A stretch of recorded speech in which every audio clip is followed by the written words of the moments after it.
good morning. Welcome along to round 6 of the ABB FIA Formula E World Championship. We're in Monaco, a double-header for the first time for the Monaco E-Prix, and what a weekend's worth of action we are expecting. It all happens on one day for round 6 here today. We had free practice 1 concluding just over an hour ago. FP2 coming at you thick and fast. Very excited to see what's going to happen over the course of this session. The sun is beating down on the wonderful streets of Monte Carlo. Here is the calendar that we've had for 24-25. Round 1 kicked off in December with Mitch Evans taking victory. Then we saw Mexico being Oliver Rowland's. Gunter took first honours in Saudi Arabia, followed by Oliver Rowland's second win of the season. And then last time out it was Pascal Wehrlein who was crowned as the winner, despite not actually crossing the line in first place, following a post-race plethora of penalties for a number of different drivers. 22 of the world's best ready to take to the streets of Monte Carlo here today. Very excited to see what is going to happen. Should be a little bit warmer in terms of air temperature, in terms of track temperature, and it'll be a little bit more rubbered in compared to what we had for FP1 earlier on this morning as well. Well, this Monaco Grand Prix circuit really does need no introduction, and neither do the 22 drivers that are making their way onto the grid. But very excited to see what's going to happen. My name is Tom Brooks. Alongside me, Katie Munnings and David Coulthard here to guide you through the action. Katie, we saw some brilliant action in Miami last time out, but we just saw Oliver Rowland. His championship lead was curtailed down to just 14 points. Yeah, it's looking pretty tight at the top now, isn't it? And also how close Antonio and Pascal are. Only 1 point there. No. 3 points away. 3 points. Yeah, and then Barnard and Wehrlein on the same number of points there. Ah, so I'm looking at the wrong number. But yeah, really, really tight at the top. And with 2 races here this weekend, David, as well. Good opportunity for that order to change around a bit more. Yeah, it's a long season and every point counts. Certainly does. Well, let's have a look at this Monaco Grand Prix circuit, 3.3 kilometres long. And David, you know this place particularly well, having won twice here. Talk us through this track. What are the intricacies of Monaco? Well, I always feel it's a track where you need a very strong front end, and you definitely need to build that confidence to run it close to the barriers, which attack mode there puts you right round the outside of Casino Square and into a fairly tricky drop down into Mirabeau. Chicane, very important place for, as we see here, a bit of overtaking, and also just generally gaining lap time. It's one place where you can really explore the braking. Once you go through somewhere like Tabac, you've got to kiss the barrier on the inside before jumping over the curbs at the swimming pool, and then by the time you get in round towards Rascasse, most of the work is done, but there's still a lot of lap time there in those final 2 corners. Certainly is. This was Mitch Evans' leading home teammate Nick Cassidy last year. Jaguar 1-2, the first time ever we've had a 1-2 finish for a team in Monaco for Formula E history. So let's see whether they're able to repeat that feat here this weekend. Given where they were in free practice 1, you would say that that looks like a bit of a difficult challenge. Mitch Evans concluding the session in 17th place. Nick Cassidy, his teammate, down in 22nd and last following powertrain issues. See, the track temperature's gone up a few degrees from where we were for FP1. Air temperature slowly beginning to climb here. What a place for a race, Katie. It's brilliant, isn't it? It's beautiful. Do you know, it's my first time at any kind of race here in terms of motorsport in Monaco, and I am so excited. The atmosphere is just incredible. It's as all of the drivers are saying on social media this week, this is the one I want to win. So I think the pressure that they put on themselves is double. They all want to be in the marina with the trophy later. Everyone wants to win Monaco, and they've got 2 opportunities to this weekend. So Van Dorn having a conversation with his race engineer there, saying out double prep push, so that means he'll be coming out of the pit lane when the light goes green, doing 2 preparation laps, then doing a push lap and setting a banker lap time. Where we were in terms of free practice 1:27.5, that was about 3 seconds quicker than this time last year. Of course, we've moved on from Gen 3 now to Gen 3 Evo, more power, or 50 kilos power extra in attack mode, but also 4-wheel drive now for the drivers to contend with, which, as you can tell, makes a big difference in terms of lap time. Green light is on then, cars filtering out of pit lane and onto the circuit for the second time here today in Monte Carlo, and we wait to see what is going to happen. Home race for the 2 Maseratis here, the MSG team which runs that operation, based just a stone's throw away from this circuit, and they would love to get a strong result for both Jake Hughes and for Stoffel Van Dorn on the other side of that garage. So we look there at Nick Cassidy, and he's straight out in FP2. That's pretty important, David, given the shortness of running that he had in FP1. Yeah, it was not at all the way he would have wanted to start the weekend, and very short practice session as well. But whatever the issue was, I think it was a battery cooling issue, if I remember the interview that Saunders did. So hopefully they've rectified that, and he can now get on with attacking this racetrack. On the upside, track is a bit cleaner now. You know, it will continue to evolve, but it's not the completely green circuit that all the other drivers were on in the first session. And when we talk about last minute closing of the circuit, it was 5 o'clock this morning that they shut the streets.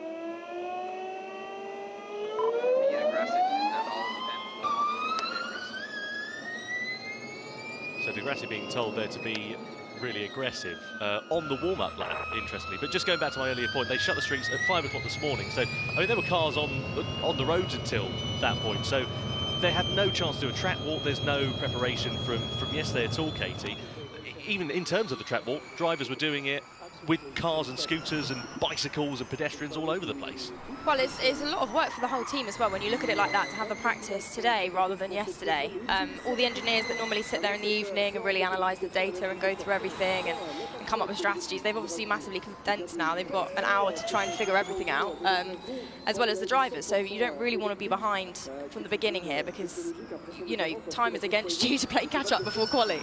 Time's definitely against drivers as well. If you end up having a bit of a biff into the barrier, there's not a big turnaround between sessions. FP2 finishes at 20 to 10 local time, so just over, or just under half an hour's time, of course, with the session going. Quali gets underway an hour later than that, so you've got to be very careful to find that balance between extracting the maximum from your car but not ending up at the scenery. There'll always be a feeling when you drive this racetrack that there's a little bit more that you could have done. And I guess the only time you can go, well, that was perfection, is if you're sitting on pole position half a second quicker than your teammate. Why is it that? Why is that you feel like you could always give more? The track just continually evolves. I always felt when I raced here that the best condition the track was in was the last lap of the race. And that's, you know, 4 days into the event, and lots of other support races that have been there, because this is part of daily life. Buses are on this, trucks are on this. You know, there's a little choo-choo train that takes tourists round as well. So, you know, it takes a long time to clean this tarmac up. They do a pretty good job of re-tarmacking certain areas of the track each year. You can tell by the sort of greyness of that area of the track, it hasn't been repaved at all, but yeah, it just keeps evolving. You can see the cracks in the pit lane there. If you've got cracks around the racetrack, it holds moisture, it may rubber in, it gives you grip during the course of the weekend. I think it was 22 years ago they installed the pit lane on this side. They also reprofiled the Raskas. It used to be a lot tighter of an entry going into there, a lot straighter now as well. Yeah, the old Raskas entry. This is going to be your first build. The new plan is double build, push, call, push, energy saving in lap.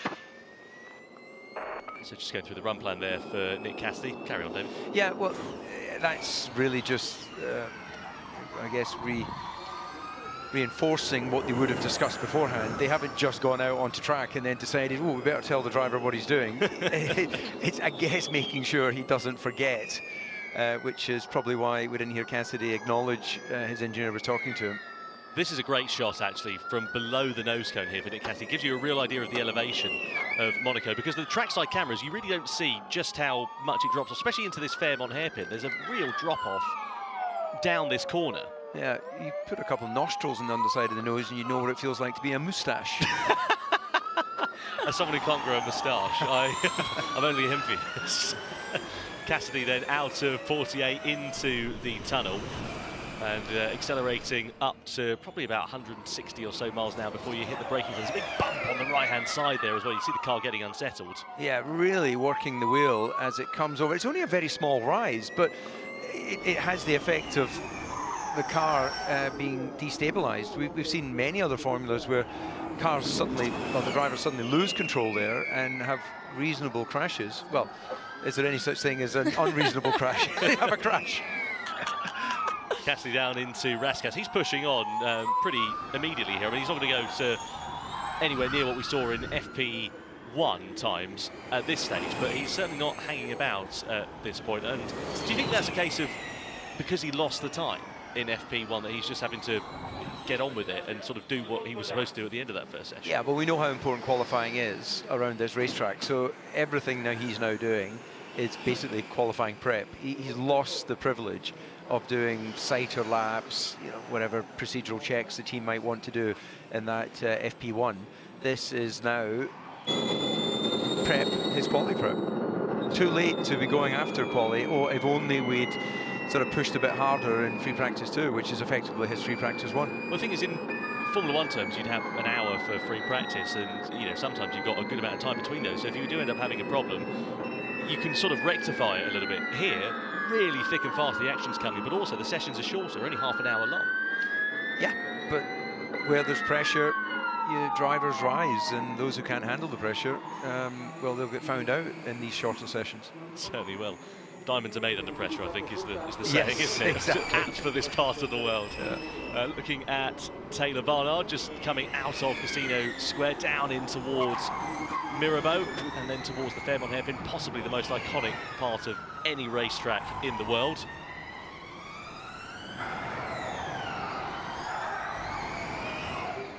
It's the sort of racetrack this, even if you stuck it in the middle of Blackpool or something, you'd still recognise it. It'd still be great, wouldn't it? Yeah, it'd be great for Blackpool. I have been there many times. Been to the Pleasure Beach. I think they call it the Pleasure Beach, don't they? I hope I'm not saying the wrong. You are correct. You. Yeah, it is that. Yeah. They've got the Big Dipper and all that sort of thing. Yeah. Looking back on it, they maybe should have chosen different names. But anyway, the water is a bit colder in Blackpool than here in the Mediterranean. No, it's a wonderful place, isn't it? And it's one of those racetracks that, again, it just oozes, what's the word, character from every sort of pore of tarmac, isn't it? Every tile on the streets. It's just, you know that this is a special place as soon as you get here. Well, we did a little thing together, Katie, in the Automobile Museum just downstairs, and there's fantastic images of early Monaco, the very early races here around the streets, and there's so many recognizable areas. It's not like many places where you just can't, well, many of the modern racetracks, there is no history. There are no images from going back to yesteryear. They're genuine black and white images of the early daring drivers sitting on top of their cars, leather caps, no seat belts, and no Armco barriers. So it's incredible to see how it's evolved, but yet still maintains the imagery that we sort of identify as Monte Carlo. Well, this racetrack, the brainchild of Anthony Notes, the final corner, of course, named after him. But the first Grand Prix was held here back in 1929 won by William Grover Williams. So 6 years later, that is, we're still racing here. It's magic. Well, I heard an interesting story about the first winner of the Grand Prix here. He apparently was a chauffeur to a wealthy individual and would drive the streets in his the owner's Bugatti. And then so familiar was he with the streets that he was given an entry to the race. And I think the races back then were like 4 hours long. Yeah. And he managed to do everything that was necessary to become the first winner. And then he became a race driver off the back of that. You wouldn't get the same now with Uber, would you? No. Probably not. Exactly. Mercedes S-Class. Whoa, look at Sam Bird there. That looked more rally style than I've noticed Formula that a E bit style. this morning. It's just that rise. Yeah. So have you had a chance to go around the circuit in that direction, Katie, so you can see that little rise? Not only by walking. Yeah, but you don't really get the sense of going over the. Need to run a bit faster. Yeah. So that sets a scene. That's a few drivers now we've seen sort of swirling over the top of that rise. I saw a stat that there was, I think it was something like over 100 overtakes here last year in Formula E. 197, I believe. 197, so pushing 200 then. Yeah, it was. That's a lot, isn't it? If you compare that to other series that race here, it's amazing, isn't it, really, when you think about it. Bird just going to the top of the pile. That's the first sort of time that's close to what we saw in FP1. 27.5 was the quickest lap set by Tictum, so we're about 0.4 of a second away, and we've only just completed 10 minutes into FP2 here. That stat of all those overtakes, it's a spectator's joy, isn't it? Because that's exactly what you want to see when you're, perched in the various viewing spots. It sounds like a television director's nightmare, though. How do you manage to cover all of those overtakes? Yeah, you need eyes in the back of your head, don't you? You need to be an owl, really, to make it work. But yeah, it certainly does make it entertaining, and qualifying here, I think there's going to be a lot more relevance to that compared to what we've seen at some other circuits. If you remember back to when we were in Sao Paulo, we saw Mitch Evans coming from the back of the grid to the last. I don't think we're going to see that here. Okay, gap is looking good. You can go push 350 next. Push 350 next. Just So just want to push 350 then, so push lap then for Wehrlein in full attack mode.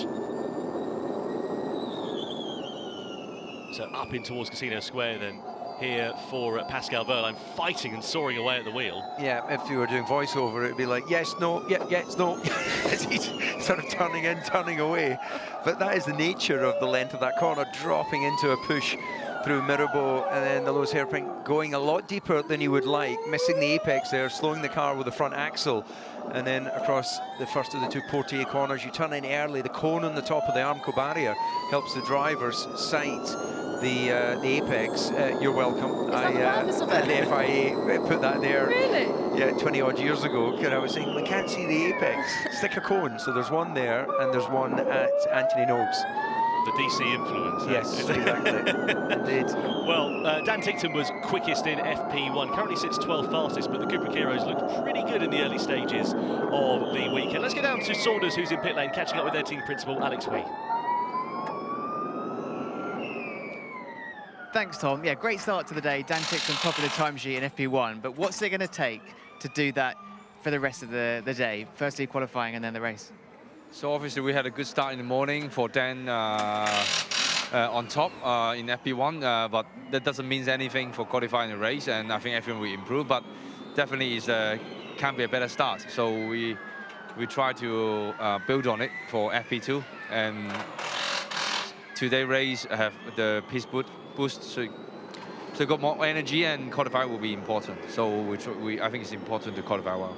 Knowing what you know about the team and the performance so far this season, and also your competitors, what can you expect to maximise? What is the maximum you can achieve to get in? Sorry, what is the maximum you can get in qualifying, and then what do you hope to get from the race? Like, do you think this sort of track can maybe lead to strong points or a podium? Where'd your head at? The maximum we can do is pole and win. That's the max. Course, yes. So we will always try that direction. It does feel like things are going in the right direction for the team, though, in terms of new investors, big sponsorship. Idris Elba's here today. It seems like an exciting time to be in the team. Yes, I think we have been one of the noisiest team in the last few months, and I think there's a lot of momentum, a lot of attentions. But these things always is like you have to do a lot of work before you got return. So once this new investment being done, we got a very strong shareholder groups, very strong stability on the team. So we were able to make some really strong attack, which we were doing in the last few months, and we will keep doing the rest of the season. So we hope that will benefit the commercial opportunities and for the team and for the championship going into the next season. Great stuff. I feel really positive for that. Good luck for the rest of the weekend. Thanks, Alex. Thank you. Thanks, Alex. Thanks, Saunders. Back of the net then time for Cupra Kiro. That's going to be their plan. Ticktum's just gone up into 9th quickest at the moment. Fresh investment into Cupra Kiro. They were known as ERT last year with their own powertrain, but with the customer Porsche powertrain they've got in the back of that car, they seem like a rejuvenated and re-energised team. Yeah, refresh button for them, and they've been doing well, as you say. I was watching Dan's. Have you seen his episode on the drivers? How could we not have? Is it not the most brilliant episode you've ever seen? He's everything you imagine about Dan Ticktum in 45 minutes. It's spectacular, isn't it? He is. He's such a character. Yeah, wonderful. I really do recommend going and watching that brand new series of, it's just launched on the streaming service, Formula E Driver. Get yourself on for that. 4 episodes following 4 drivers in Formula E. You've got one on Antonio Felix da Costa, one on Jake Dennis, one on Dan Ticktum, and it sort of mixes and merges between those different stories over the course of the episodes. Really brilliant to give you an insight into the drivers and their lifestyles here in Formula E. Here then is Dan Ticktum as he ascends up through Beau Rivage into Casino Square. A big one. That's David Beck with his teammates. Yeah, I was going to say way too wide on that last phase of the entry to Casino Square. So I can only imagine that was opening the steering because he felt he was on the limit of adhesion rather than his desired line. It's a long way for a shortcut. Certainly is. Roland currently fastest then, 15 minutes to go of this session. A few lap times actually getting deleted for track limits down at turn 11. So that's at the chicane, isn't it? Just after the tunnel. So drivers just maybe getting 2 wheels off of the circuit on the wrong side of it, and this is where the lap times are seemingly getting cancelled. Yeah, I think it must be bailing out actually, because the curb at the apex of the chicane is so high, then you're not going to be getting penalties because you've straddled a little bit too much of it. You will avoid at all costs running over the top of it. You would just go straight, acknowledging the fact that, yeah, you will get your lap time cancelled, and in the race you've got to make sure that you do not gain an advantage in any way. Beckman improving in terms of his second times. Where does it put him on the order as he comes across the timing line? It's 7th quickest for the German driver. It's good to see him actually finding his form now in Formula E. This is his first full-time season after deputising for Andre Lotterer in Andretti a couple of years ago. And there were a few whispers going into Miami that his seat wasn't safe. Hadn't had a particularly brilliant start to life as a Formula E driver, but out of nowhere, seemingly, got himself into the duels in Miami. And ever since then, it's looked like a completely new driver, evidenced as we see him setting some promising lap times here in FP2 in Monte Carlo. Here's his teammate, Dan Tickson, that we were talking about a few moments ago, out of Casino Square, down towards Mirabeau. Good opening sector. Sorry, Kitty. I was just going to say, there was quite a funny quote. They said to him, how do you describe yourself? And of everything he could have said, he said, like Marmite, probably. Yeah, it's true. It's true. Most people would be fast, aggressive, a winner. He said, Marmite. The one thing we know about Dan Tickson is his life is better than ours. Oh, did he say that? That's what he said as well. I haven't watched it yet. I recommend it. You see down in towards the chicane there, he's on a push lap here, so that's indicated by the pink lights on the rear wing for Tickton. Well, I'll give him an arm wrestle on whether his life is better than mine. I wouldn't try and outdrive him. He's clearly in the prime of his career. I like the confidence there. So Tickton then looking like he's going to go to the top of the pile for a second time here this weekend. Nice and easy out of that final corner. Four-wheel drive traction, of course, underneath him now as well. And he does go to the top of the pile by 0.3 of a second, a 1:26.779. I was down talking to Sam Smith in pit lane, actually, at the end of this session, journalist from the race. And I was wondering what he was making of the times, and he said 26 is for qualifying, and we're already at that for FP2, so there's a good chance we could see a low 26, maybe a driver's creeping into the 125s. Yeah, I think, look, circuit evolution, and also you get to a certain point where there's still an element right now of caution. So I personally believe that you would only ever try and drive Monaco in 99%, because 100 leaves you no margin for error. Right now, I think if they're driving 98, that's sufficient to get their eye in, get a feel for where the car is. But I'll defer to Ayrton Senna doing 100%. But in my experience, 99% is enough to win street circuits, whether that's Macau, Monaco, and others. Yeah, that's where he thwacked into the barrier down at Portier, wasn't it, back in '88? Yeah, that was 100.01%. Yeah. Ran out of room. Just on the edge of adhesion there, unfortunately, for him. So looking at Beckman making his way through into Tabak, it's incredible the level of commitment. I don't think the external camera angles do much justice, although that one did, certainly. Yeah, he definitely went too deep into Tabak and had to bail out of it. So I'm not sure this end of the lap is as strong as he would like. He hasn't, he's got a personal best in the first sector, second sector, but... Yeah, he was a bit deep into Raskas there as well. Comes across the timing line. I think it will be just an improvement in time. He goes up to 5th fastest, so not bad there for David Beckman, but room for improvement left on the table there for the German driver. Team radio. Let me know your main issue if you can. Honestly, it's just grip, both axles. I'm just understeering, but also oversteering, so yeah. Well, some people would call that a balance if you've got understeer and oversteer. It's a funny thing for race drivers, isn't it? You never have the perfect car. There's always an issue, because that's what driving to the limit is.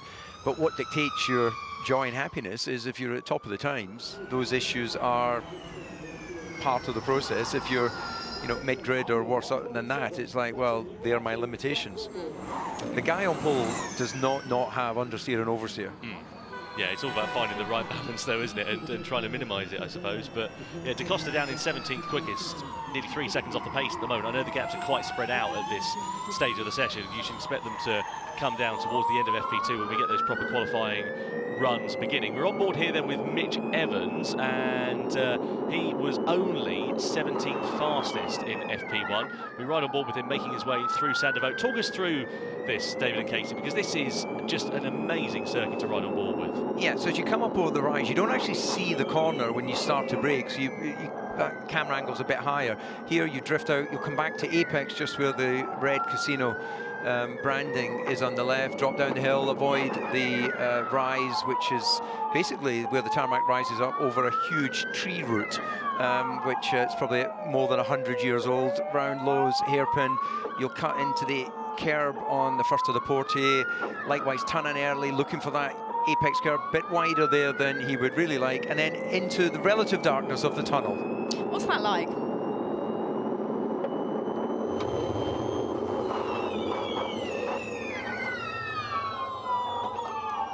And then rejoining as he accelerates out of the chicane and then up towards the back. You turn in and you aim for what you see, because as soon as you arrive at that point, the barrier actually goes away from you. So as long as you aim for the bit of the metal you can see, there is nothing for you to hit.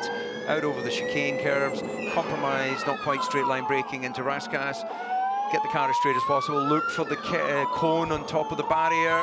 That becomes your apex point, and then you drop down into the acceleration out onto the start finish. I'm not straight. Across the line then for Mitch Evans, and he goes second quickest in the Jaguar, 0.3 of a second shy.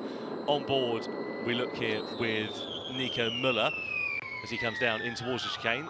Looking at McLaren on the order, they are 5th and 8th fastest currently. If you remember, 12 months ago, this is where Taylor Barnard made his debut in Formula E in replacement of Sam Bird, because Sam crashed down at Sandoval, broke his wrist, and then was out for the rest of the weekend. The upshot is that now Barnard is on the other side of the garage compared to Bird, and they're currently both inside the top 10. So let's head down to the pit lane, catch up with team principal for Neil McLaren, Ian James.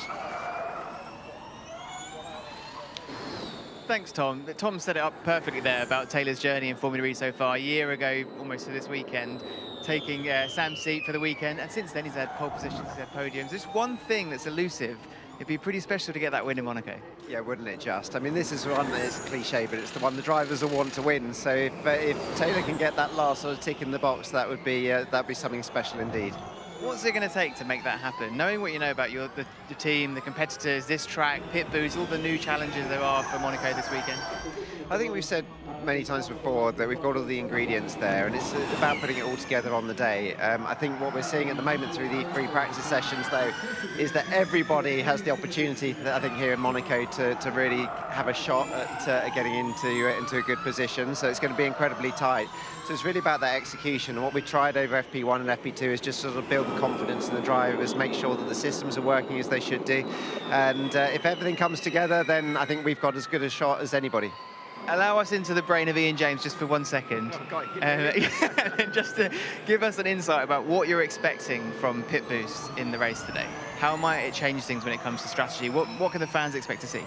Well, I think we saw when we first used it in Jeddah that it really can have quite an influence on the race. And the exciting thing for this weekend is, again, we've got an opportunity to see 2 completely different races. So it is going to be a different strategy today that we're going to deploy compared with tomorrow. A lot of that also depends, of course, on where we qualify for the race itself. But suffice to say, we're giving it our all to make sure that we can get both of our drivers into the best position possible. Excellent stuff. Thanks, Ian. Tom, back to you. Thank you very much, Ian. Thank you to Saunders as well. Just saw Jake Hughes having an off-track excursion up at Sandoval. Got the car spun round and has managed to get on without too many dramas. But, yeah, just exploring the limits there. Thankfully, there is, as you can see, an escape road for Hughes to avoid it. Let's have a look and see what happened here. Second in your picture. Oh, did he clip the wall? There was certainly a noise, wasn't there? Yeah. I didn't see any of his... No, he didn't. He was all right. Yeah. Well, not even a lock-up, so he obviously made that decision very early. Oh, he's going to do a 3-pointer as well here. Yeah. Didn't quite manage to flick the car around. Yeah, they've got the turning circle for QE2, don't they, unfortunately, so not that easy. But you see where other drivers have also made similar mistakes at different points at Sandovo. The tyre marks a legacy of that. But it's looking a little bit more like it for Jaguar in this session, actually. Mitch Evans currently 4th quickest. Cassidy improved up to 10th whilst we were hearing from Ian James as well. Also, I'm struggling a lot in the 350 and the high-speed corners with a lot of understeer. Copy, noted. So Roland saying that he's struggling with a fair bit of understeer. I suppose that's an inherent legacy of a 4-wheel drive powertrain, though, in those circumstances, because you know, you get on the power, obviously you're pushing the front out as well as driving the rear. Yeah, I guess high speed, that you're going to feel more of the benefit of the 4-wheel drive coming off low-speed corners. You're going to accelerate that mass with more traction a lot quicker. High speed, clearly it's compromising the, and overloading the front tyre effectively, which is why he's ended up with that understeer. You don't have the aero effect to be able to dial that out. Mechanically, they can make an adjustment, but of course that's going to have an effect at low speed as well. Well, that's the thing, isn't it? When you turn in, and if you have oversteer, then that turns into understeer later in the corner. So unless you get the front end exactly how you want it, you can get yourself in the right pickle. Yeah, for me, this circuit is all about front end. I would happily have a slightly loose rear, knowing that I can get to my apex. Yeah, good point there. Mortara's just improved up to 3rd quickest in the Mahindra, so looking good for both of them, because De Vries up into 6th place as well. De Vries was 3rd in FP1, Mortara was 5th, so a nice session for those guys at the moment. Let's see what they're able to do. Bit of traffic in the form of Norman Nato here for Mortara to contend with down through Rascasse. Hopefully he's able to not lose too much time. Right against the barrier. It always makes me just shudder a little bit as they get so close to the wall on the exit of that corner. Across the line for Mortara, not an improvement in terms of time, but stays 3rd quickest at the moment. So we were hearing from Ian James a few moments ago, Katie, about pit boost, and obviously we saw that for the first time in Jeddah. We were expecting 2 very different races from today to tomorrow. How do you work that as a team, as a driver, to work with your engineer to find the right strategy and make the right calls? Well, they've obviously got the window that they're allowed to pit in terms of the energy percentage. And I think it is just the way that they would normally make a strategy for any other kind of pit stop, you know, whether they're changing tyres or whatever in any other race format. So they know what they're doing from that side, but it definitely adds an added element. I remember watching in Jeddah and we saw the order change so much. So you could argue that qualifying today isn't as important as tomorrow, maybe, if we're going to have, you know, that added element in. I suppose you can argue, though, that on the converse to that, this circuit is very different characteristics-wise to Jeddah. I think overtaking will be difficult. Well, you say that, but then 197 overtakes last year. Good point, well made. Yeah. All right, I'll have some humble pie. I think what we're saying is anything can happen in Formula E, and we're often surprised ourselves. Oh, and speaking of happening, there's Jean-Eric Verne also finding the limits down at the first corner. And just running on, gets the car rotated round without too much of a drama. I remember Michael Schumacher did that back in '97 in the wet. He had an absolutely audacious lead over the rest. I think he pulled out 5 seconds in the lap and found the escape road down at the first corner. Same thing as Jake Hughes did there, just locked the rears, I think. Yeah, there was no obvious big lock-up, certainly across the front axle. Yeah, I think you could be right. That maybe just the rear bouncing as he decelerated into the corner, but none of those run down the escape roads have been what I would call sort of classically obvious reasons to not aim for the apex. Maybe just overcautious, not wanting to commit, because if you do, and then you find you're carrying too much speed, then the exit barrier comes to meet you quite quickly. Yeah, not what you want to be doing, especially with a very short turnaround between FP2 and qualifying. I mean, FP2 literally just about to finish in, as you can see, 30 seconds time. Qualifying gets underway an hour later. So coming at them thick and fast here today. Stoffel Van Dorn, that's not where Maserati MSG would like to be. It's a home race for that team here this weekend. And you can see him soaring away at the wheel through the tunnel, down in 19th at the moment, just ahead of the 2 Lola Yamaha Apt cars, as well as the Envision of Sebastian Buemi. Improvement for Van Dorn in that first sector, but drops time in the second sector, and he won't get a chance to improve it further at the end of this one. He's on a push lap, as you can see, because the lights are lit up on the back of it pink, meaning that he's in a full 4-wheel drive attack mode sort of lap, but clearly Van Dorn not happy with the balance of that Maserati at the moment. See the track performance there as well, and De Vries actually looking pretty handy in one of the sectors as we see Van Dorn coming to the timing line. Does he improve? He does, but only by 1 place. 18th fastest for the Season 8 world champion. Norman Nato as well, pole a fortnight ago in Miami, and only 19th quickest in FP2 at the moment. Very close to the barrier there through Raskas. He's improving in the first couple of sectors. Will he be able to move up the timing ladder though as he comes to the line? I think it's going to be an improvement for Nato. It is, yes, 12th fastest, but still 0.7 of a second away from Dan Ticktup, who again is fastest in the Cupra Kiro. So continuing where he left off. This is promising signs indeed going into qualifying for that outfit. When you actually look though at the times on the board, it's more spread out than I thought it would be compared to normal. I mean, some tracks we see very, very tight margins, but actually here... Yeah, the pace is ramping up. I mean, we were 13 drivers in within a second in FP1. It's slightly greater than that. We've got 17 drivers within a second, or 16, I suppose, if you look at Jean-Eric Verne. So definitely a little bit tighter, but yeah, it is more spread out than we're used to seeing. I have to say, I'm not sure what's going on for the Lola Yamaha Apps class, but they're over 3 seconds off the pace here in FP2, which is most unusual. They've not done, if our board's right here, they've not taken attack mode though. Right. It is what it is, mate. Look, just missing in brakes. I don't know which way is up or down. So Hugh struggling there with the feeling on the brakes. How it works in Formula E, in a normal single-seater racing car, you just smash the brake pedal with all the force you can muster with your left or right foot. In Formula E, you use regen, so you're lifting off the throttle and then you're applying a more gentle pressure on the brakes compared to what you would normally do. But feeling on the brakes is hugely important. It's something that Jake Dennis struggled with quite famously last year. Let's have a look at Zane Maloney, just taking to the escape road. Yeah, so that's where you were getting those penalties for track limits. He decided that if he attempted to make the corner, he would have probably ridden over it's a metal curb. It looks like a big yellow sausage that's been manufactured out of very unforgiving metal, which could damage the underside of your car.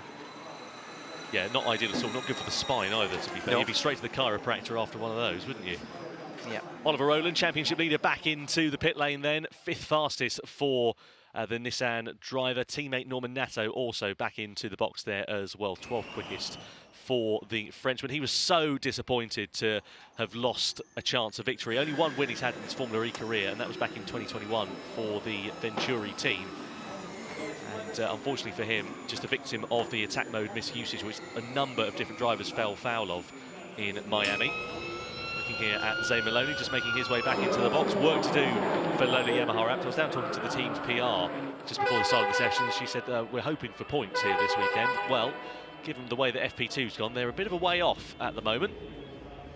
Let's see whether they can build some improvements in for qualifying, or indeed whether they were focusing on a different strategy and not using attack mode, as Katie was mentioning earlier on. But 21st and 22nd for both of those drivers, not where they would have liked to have been, as we see the drivers doing their practice starts. Lucas was 2 seconds faster in FP1, so I reckon they were on a different strategy. Yeah, I think you're right. I wonder what that's all about, whether that's intentional or technical, because having both drivers an hour before qualifying not doing full attack mode laps seems unusual to me. Maybe they're banking on the fact that they're only going to make it through the groups and unlikely to get into the duels and focusing on that, but I don't know, I thought you'd do something for safety, wouldn't you? Because you're still going to have to do attack mode in the race. I think you'd always want to see the track at its fastest, just visually, to get your eye in. Yeah, very straightforward. First, in general, too much understeer. The front is pretty dead. So again, another complainant of understeer there for Max Günther. 13th for him, 16th for teammate Jean-Eric Verne. So again, not a particularly brilliant session for the two DS Penske's. 5th in the championship is Max Günther as well, off the back of that win that he took in Jeddah. That was the first pit boost race that we ever saw in Formula E, actually, if you remember. So he's got good form for it. And let's see whether a couple of months later he's able to repeat the same result. Given where the pace is so far, you would say that that looks a bit more of a challenge, but once we get into qualifying proper, we'll get a good idea of where the true pace is for these drivers.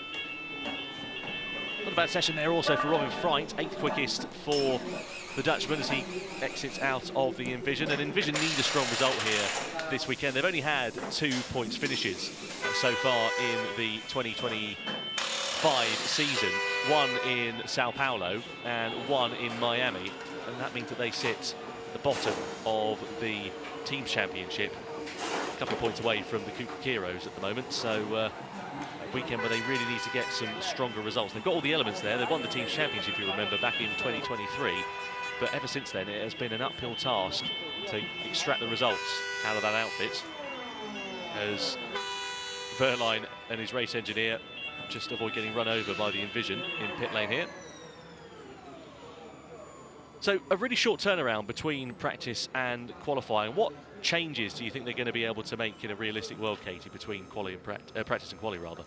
Well, they've got an hour, so obviously, you know, they've got a bit more time than, well, it's the most time they've had a weekend so far to think about the track and look at some of the data. If it was me, I wouldn't want to change a great amount before I head out onto track for quali, to be honest with you. I think if you've got a little bit of oversteer or a little bit of understeer, and it's drivable and you're there on the times, I wouldn't want to make any drastic changes. Yeah, I suppose if you're turning the car inside out and upside down, then it runs a risk of that car being uncompetitive going into that session and then not having the time to fix that. Free practice 2 concludes then, and again it is Dan Ticktum who makes it 2 from 2 at the top, ahead of season 10 world champion Jake Dennis. Edo Mortara continuing Mahindra's strong form here in Monte Carlo, ahead of a resurgent Mitch Evans in 4th place. Championship leader Oliver Rowland in 5th, ahead of Nick de Vries inside the top 6. In the second Mahindra, Verline 7th, ahead of Freint da Costa, and then Taylor Barnard inside the top 10 for Neon McLaren. He'll be pretty pleased with that, just half a second separating 10 drivers. Jake Hughes is 11th, ahead of Norman Nato. Gunter Cassidy in 14th place. Of course, he lost running in FP1. Then it's Beckman, Verne, Nico Muller, Sam Bird down in 18th, ahead of Van Dorn, Sebastian Buemi, and then the 2 Lola Yamaha apt cars of Zane Maloney and Lucas Grassi. He needs to do a bit of investigation as to what's going on for that outfit and work out why they didn't run any full power laps in that session, and where the pace has disappeared to, and whether they'll be able to rectify it for qualifying.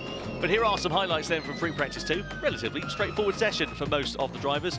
Pretty incident-free. We saw a few slides and slips as they began to push the envelope towards the end of the session. But as always, it is a joy to watch racing cars around the streets of Monte Carlo.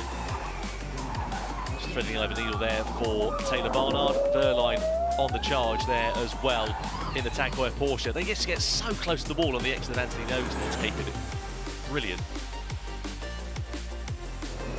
The rest of the drivers, some getting caught up in a bit of traffic. It's actually down to the chicane where we saw some of the most incidents for some drivers getting lap times cancelled in the session, and also a bit of traffic for others as well. Keep an eye out for that in the group stages of qualifying, especially. There'll be 11 drivers per group going into that session. There's a good possibility of some upsets for some. Top 4 will go through into the duels. There is John Verne and his off-track moment down at Sanderboat. Managed to get it righted and spun round. Thankfully, as we saw, Zane Maloney right towards the end of the session having to bail on what could have been a faster lap for the Barbadian driver. Saw Max Gunter also getting a bit sideways as we came across the tow line at the end of the session. It was Dan Ticktum who ended up quickest in free practice 2. So, Cupra Hero here, Katie, looking pretty handy. Yeah, good day so far for them. Oh man, Buemi just, I was in the way, you didn't tell me, but he just hit me like as a punishment. He hit my car as a punishment. So, bit of drama then here at the end of FP2. Buemi and da Costa making a bit of contact into Rascat. We'll pick the bones out of that one as we head into qualifying, I'm sure, and we'll see whether the stewards give a slap on the wrist to Sebastian Buemi there, but da Costa not very happy at all. Qualifying on the way in 50 minutes time here in Monte Carlo. The show will continue in Formula E as we get ready to see who lines up where on the grid.